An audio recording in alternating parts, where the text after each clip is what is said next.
Queridos amigos, sejam bem-vindos a mais um vídeo no canal Poptopia. Eu sou o Daniel e no vídeo de hoje nós vamos falar sobre um quadrinho que reúne dois dos mais celebrados quadrinistas da atualidade e que já tem uma vasta produção de quadrinhos publicados aqui no Brasil. Sim, eu estou falando deles, os queridinhos da gibisfera brasileira, Ed Brubaker e Sean Phillips e o seu Sleeper.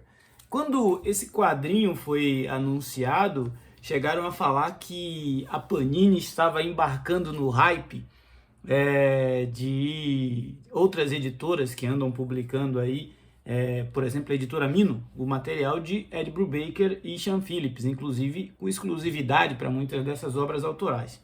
No entanto, esse quadrinho é um quadrinho que vem pelo selo DC Black Label, uma edição de luxo, na verdade pelo DC Black Label.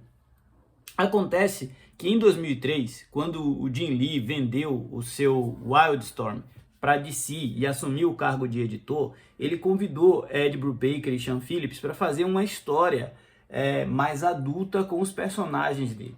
O que ele não esperava é que os caras iam ressignificar toda a estrutura do Wildstorm com essa série.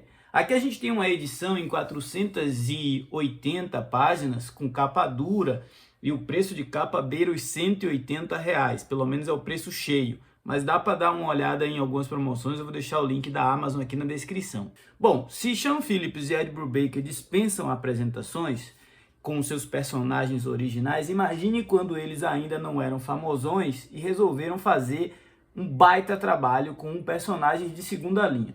Esse cara que a gente está vendo aqui na capa é o Carver. O Carver é um agente duplo infiltrado em uma organização criminosa que existe dentro do universo DC, mas especificamente ali incomoda os caras da Wildstorm. E essa organização criminosa ela é comandada por um rei do crime jovem, moderno e agressivo, que é um antigo Wildcats. Pois é, quando o Alan Moore escreveu Wildcats, que eu já resenhei aqui no canal, eu vou deixar o card aqui para você assistir depois, ele criou um personagem chamado Tal. E Tal era um cara cheio de segundas intenções, e acontece que em determinado momento os Wildcats perceberam isso e ele forjou a própria morte para sumir no mundo. Aqui o Sean Phillips resgata esse cara, coloca ele como líder desta organização criminosa e mostra que ele está utilizando vilões de segunda linha, personagens menores, gangsters, para aprimorá-los, para dar para eles condições de trabalhar de uma forma mais organizada. Enfim, ele criou um sindicato do crime. E aí, bicho, a história dá uma reviravolta gigante, porque tudo isso acontece a partir da série Sleeper. Mas antes, o Brubaker escreveu uma minissérie em 5 partes chamada The Black Point, que é justamente onde a trama se estabelece. Em Black Point, ele com Colin Wilson vão nos mostrar uma jornada onde os personagens mais conhecidos assim da Wildstorm dão as caras. E aí eu tô falando de Bandoleiro, que era um dos principais agentes lá da equipe. Eu tô falando do Meia-Noite, que fez parte da equipe chamada Authority, que tem um ônibus inclusive lançado pela Panini aqui. O Lynch era uma espécie de Nick Fury nesse universo aqui.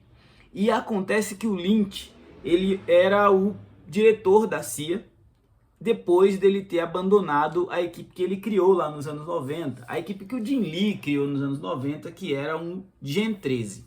Então o Lynch era aquele cara que era o mentor dos caras que formavam a equipe do Gen 13.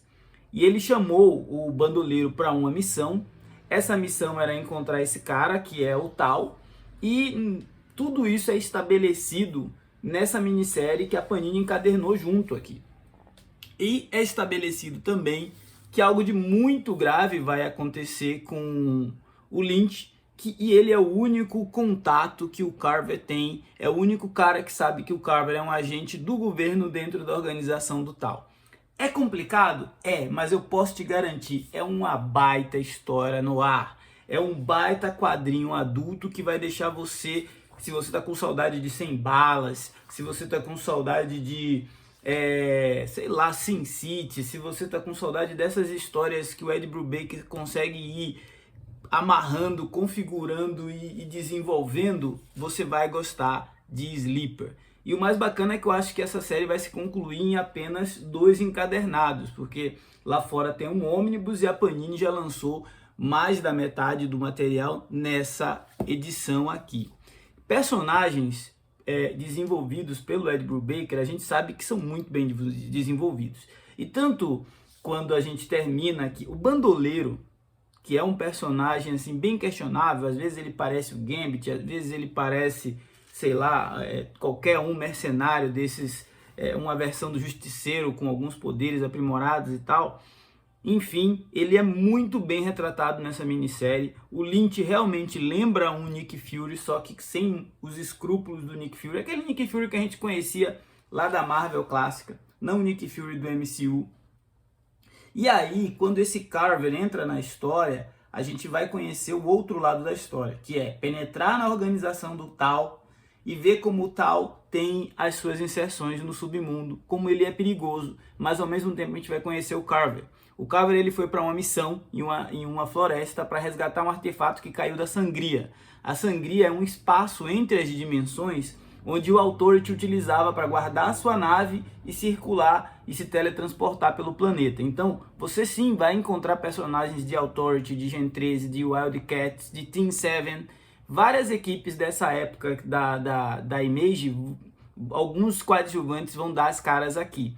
E Death Blow, esses caras todos. E aí, velho, a coisa fica muito interessante, porque esse Carver ele tem o poder de absorver a dor. A partir desse artefato que ele encontrou na floresta, que veio lá da Sangria, ele absorve e redireciona a dor. Então ele vive com isso e ele precisa lidar de alguma forma com essa questão dele ser um agente infiltrado atrás das linhas inimigas e o seu chefe, o cara que colocou ele naquela posição, não está em condições de ajudá-lo, então o mundo todo se volta contra ele. A gente vai ver participações de mulheres belíssimas, como a Miss Misery, em inglês, era assim o nome dela, aqui no Brasil ficou como Senhorita Mazela, na tradução da Panini. Uma personagem sexy, violenta, cruel, mas muito bem desenvolvida e que vai fazer par à altura do nosso protagonista e também vai dar muito trabalho para ele ao mesmo tempo, porque ele está numa tentativa de se livrar dessa enrascada. Esperava que fosse ser um quadrinho tão empolgante,